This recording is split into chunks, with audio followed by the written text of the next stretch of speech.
Hi folks, welcome to our Privacy TV. Today we're going to talk about our friends at Dropbox. Oh, let me get it on the screen. There you go. We're Dropbox users here at FPF. Many of you are as well, I'm sure. And over the weekend, where I was on Twitter instead of what I should have been doing, spending time doing something leisurely, it was a rainy day, so I guess that's my excuse. For those of you who are observant religious Jews like me, you were actually fasting yesterday too. I don't know if that means you should or shouldn't be wasting time on Twitter, but I was. And I saw a flap emerging over a recent write-up in the Harvard Business Review. This was a study done by some very prominent academic researchers, as well as a senior person at Dropbox. And they have a write-up of their new study. And what did they learn? They learned something very interesting. I'll post a link in the comments here so you can take a look at this study in the Harvard Business Review. But they analyzed the way people and organizations are using Dropbox folders. They found, for instance, that at institutions that were higher performing, top universities, there were fewer collaborators. A top 10% university had a 2.3 people on a particular project. A bottom 10% institution had 3. So too many virtual cooks, not good for research. They looked at how long projects took, and they found that at top universities, people worked for longer periods of time. They found really interesting information about equality based on, again, how often people access project folders. So really interesting if you're interested in networks, if you're interested in research strategies, if you're interested in collaboration. What they may not have anticipated, perhaps, however, was the reaction that the privacy and the ethical research community would have when they read the reports of this research.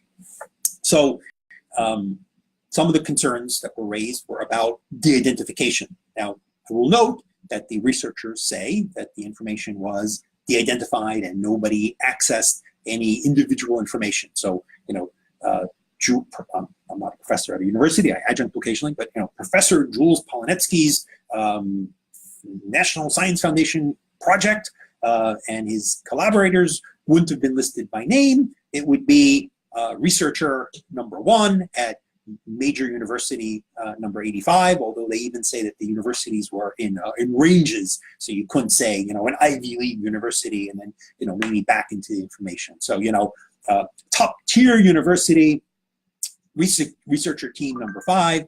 So the description, however, of how and what methods weren't very specific. And in at least one of the write-ups, it seems to indicate that the research team, including the academic researchers, accessed the information and de-identified it, right? So certainly confusion and therefore concern over, does Dropbox say that they share data with researchers? Do they say they share data with universities? They don't. Others raised, well, is this the kind of research you would get consent for because of the impact? Well, I guess there was no actual impact on the individuals. This wasn't like the Facebook emotional contagion study or other studies where the data was used by a company in a way that would impact people. They studied the data that they were holding, so typically not the kind of information that would go through a university IRB. But leading academics, leading privacy researchers, leading people debating ethics, began debating the propriety of this. So we're really interested because data that companies hold could be invaluable nowadays for advancing scientific knowledge. If we want to understand what's happening on Facebook, we want academics who are independent, studying it, telling us what's really going on, what's the impact on society. If it's health data, if it's even data like this, where people who are interested in studying networks and organizations. But when the rules aren't clear, a couple of years ago, we held a great event with our colleagues at Washington and Lee School of Law, project funded by the National Science Foundation and the William Sloan Foundation, to try to explore what the privacy and ethical rules are when you're talking about data like this. If this is work done at a university, it typically would go through an IRB. But IRBs don't cover all possible types of data. They don't cover data often like this that was collected previously already by a company and the like. And what about when a researcher internally at a company is doing work?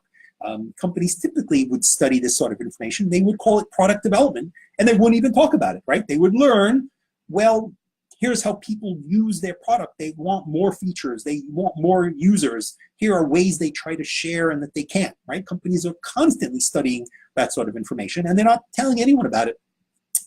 In terms of any impact on privacy, they say they have the rights to use data for product development, and obviously we do expect companies to improve and understand why their stuff's working, why it's not working, and to fix it.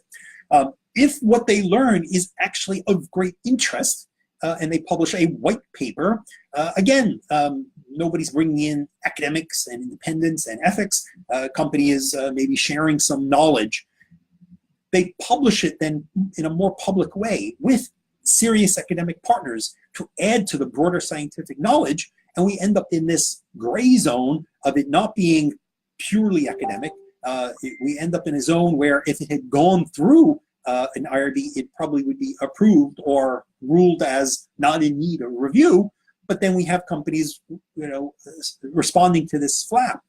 We fear that this drives this sort of research underground, and the knowledge will be locked up only at companies. We want this information out there and available. Now look, this isn't the first time we've had this sort of flap, right? The Facebook emotional contagion one is probably the one that got a lot of attention.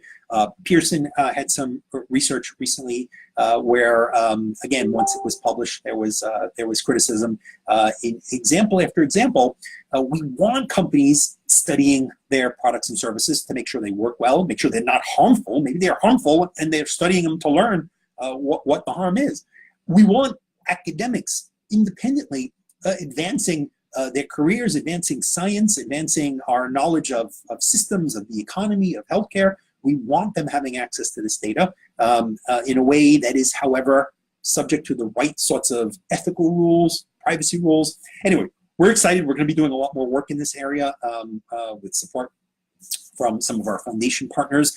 So we're going to be convening companies that do work with data, do work with academics, and trying to understand what are the parameters that exist today in privacy policies, what are the parameters that exist today in the ethical standards and the privacy standards that are available, what are the constraints and structures that the GDPR and other guidelines, and where are the areas where maybe we can work for some best practices so that there is a good path, an ethical path, for the many, many academics. Frankly, the people who get access today, it's by chance. It's because there's a relationship. We want, I think, broader, peer-reviewed, juried, access to the most important research. But we do need to recognize that even if data is de-identified, and again, before we even get to that, how do you properly de-identify in a way that's reliable and acceptable? And that even if it is de-identified, there can be impacts on protected groups. There can be impacts on classes. There's been example after example of where the learning itself can be challenging. Now, that's for science and for the universities to figure out, right? When is science, when is research going to be harmful to a particular class such that ethical concerns should constrain it? Anyway, we hope you read the article. I hope our colleagues at Dropbox maybe give a little more clarity about the de-identification that might set some of this off. And then a last note is, this also raises an interesting corporate question. Again, we want companies studying data to make sure their stuff works. Right? We've all tried to fiddle around and had trouble with different interfaces, or struggle to do something and learn that a program or a piece of software didn't work. Obviously, we want companies improving this, but when does this become a proprietary issue as well? If I'm a cloud service, obviously the data in my cloud ought to be private. And when is there learning that is appropriate for everyone to know and share? If I'm using a particular financial accounting system, it might be very useful to me to learn that businesses of my size spent this sort of money on paper clips, right? Oh, that's useful to me. I'm spending too much on paper clips, right? Certainly might be interesting to have that data reported when we study the economy, right? How are small businesses growing and so on and so forth, and so having that information available.